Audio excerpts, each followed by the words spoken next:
Alright guys, what's up? Welcome back. Today we are going to do the review of the second quality of life update that they're going to be releasing in August, and just a few more of the quality of life part 1 updates that I might have missed in my one playthrough.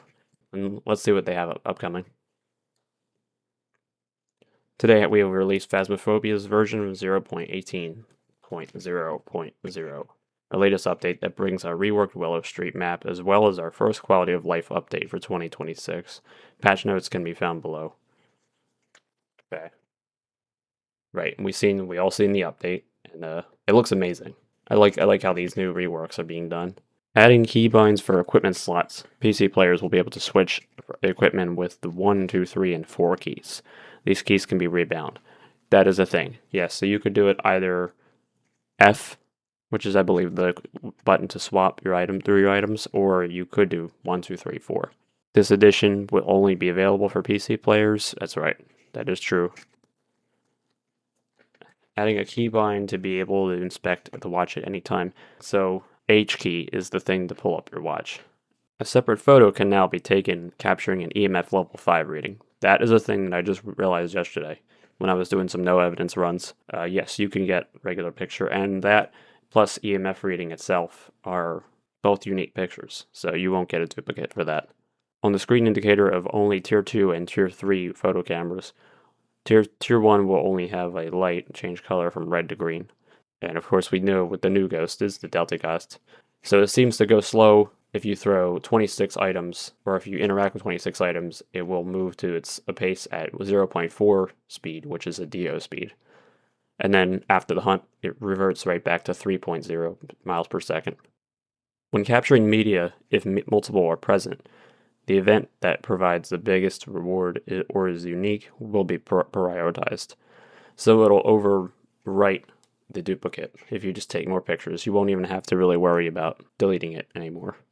Players will have a higher chance of getting this ghost to the contracts for the future weeks following release. Yes, that is what I heard. Adding new knocking animations and turning animations to fix several issues. Character legs will no longer be procedural IK and will instead use animations. And that comes with the spaghetti legs and them just being stuck in like one place and flopping around everywhere. The character body will no longer animate with the walking animations, which caused held items to move while walking. Improvements to overall VR character. This is for VR players. Okay. Improvements to the belt to improve usability. The character can now turn instantly depending on where you are looking instead of set angles. I'm only going to read the ones that I have not noticed yet. But this is a new one. The Obake shapeshift will now count towards the ghost video objective. Meaning like that'll be one of the objectives that you have to see, or that you can like have an option to complete. Wouldn't that give it away though that you were dealing with an Obake? It's a little bit strange. Anyway, you can now capture any media for the Apocalypse Challenge instead of only a photo. Okay, so now they have different objectives, like probably video of the ghost would just be in the count. Recording the ghost orbs in the tutorial is now required, instead of only getting it inside the video camera screen. Okay. Improve the lighting around the player, allowing for better visibility in the dark areas. Alright. Added the icon to the player ID card to show that the player's speaking. So they had this in PlayStation version, and I noticed that it wasn't available in the Steam. That's really cool that they added it here. Okay, so that was the fewest Part 1 updates that I have not noticed yet. Now here is the second part. Let's read these. And these ones will be coming up in late August, I believe. Field of view adjustments for held items to increase item visibility. Eye adaptation option for console players. Moving the truck closer to map entrances on Prison and Brown Huntstone High School. Okay, so it's going to be a little bit closer by so you don't have to take a long hike. Restricted map variants for Point Hope, Brownstone High School, and Prison. VR improvements, equipment usability changes, belt improvements, character movement slow.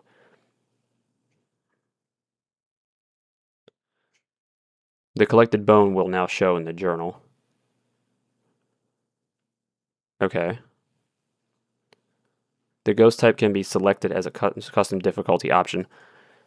This is the one that I was talking about. So literally what they mean by that is, yes, you can actually just pick which ghost you want to deal with. And I don't think you will get any rewards, though, because you already know. But what was crazy is, like, I remember months ago, I remember, like, last year when I was playing this game, I was thinking to myself, wouldn't it be crazy if they had a thing where you could just pick the ghost? And that's so great. That's like a coincidence that they just thought of that. I don't know. I just had a feeling it was coming. The zoom feature in the customization shop will now zoom in on the selected area. Ability to raise the watch while carrying equipment. Okay. Except for your flashlight, though. Unless maybe if you have the flashlight in your one hand, and maybe you turn your hand to look at the watch, and then it cancels out when you let go of the button. Ability to raise your watch while carrying equipment.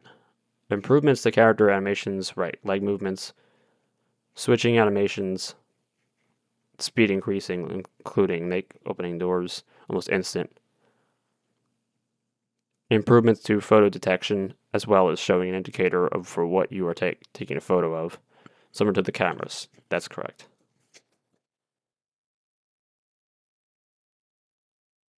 Oh yeah, I almost forgot about this. Yeah, so next year they are going to be remodeling the ghost models. So this is an example of one. This is clearly the Ring Girl model, which is one of my favorite female ghost models ever. They are going to actually make her look like she came from an asylum, like she was in a straitjacket. Below is our first look at the improved model for patient number 7, a fan favorite who, along with all of our other ghost models, is getting much of a needed glow up in 1.0. 1.0 being the new access version, because we are still in early access. All of our ghost models will be given a new lease of life with this visual upgrade, but will also be providing their own unique experiences for players.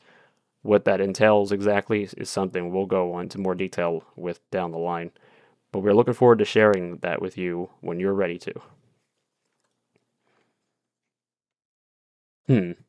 Okay, so these are two male models. We got the Ring Girl. Maybe this is supposed to be the grandma model, or maybe the other young lady model. And this is clearly the child, so they'll remake her. Damn, I hope they don't take away her onion face. That's so creepy. I hope they keep that. Another aspect of 0.1.0 we want to reveal today is the introduction of conduits, placing the bone as a collectible during each contract. These are unique items paired with particular ghost models. So I guess what that means is that they are going to have it taped to, like, the journal when you open it, and to see, like, who they speak to and what their names are. So it'll be, like, taped to the paper where, like, the keys are that you collected. That's what I'm assuming.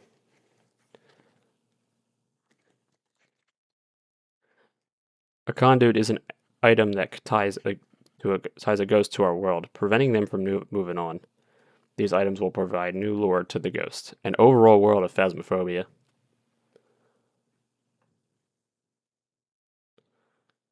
Perhaps you can piece together some tidbits already.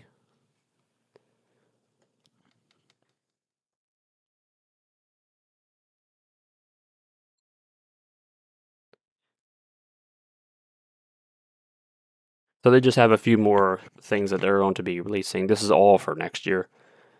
Seems that they have some new items that they might provide for us. And they also have... Oh, that's right, Unity 6 is coming up. So that'll be in October, as it says. Elsewhere, we'll see the return of Crimson Eye and Winter's Jest Sands leaderboards, as well as our third rework of the year, 42 Edgefield Road. Yep, that's the other one coming up. Finally, we are also planning one extra content update for the game later in 2026 that'll bring it changes with our weekly challenges, new voice recognition features, and more. We will share details of our updates when the time is right.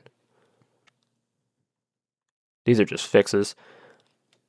And as you guys always noticed, that the game lately, before this update, has really been buggy. There's been a lot of glitches, actually making the game not as fun as it used to be. A lot of people were actually making reviews saying that they should just personally to just revert it right back to the original and like not even worry about the customization. There is one glitch that I've been encountering lately. I noticed that once in a while you will be in your hiding spot and the ghost will actually spawn right inside of your hiding spot. It happened to me already like twice, which I thought was dumb because I had my mic off and I had my lights off and I wasn't talking. So hopefully you guys will have a look at that. Alright, just a few more things. If you want to earn this badge, you have to go to Twitch and watch a live stream for 2 hours and you will get this badge. So this lasts until tomorrow. So if you still want to get this, now's the time to watch the streams and grab it. Alright, that's all. That's all for the updates, I believe. I don't think there's anything else to add. And I'll see you guys in the No Evidence Challenge very soon. Alright. See you later.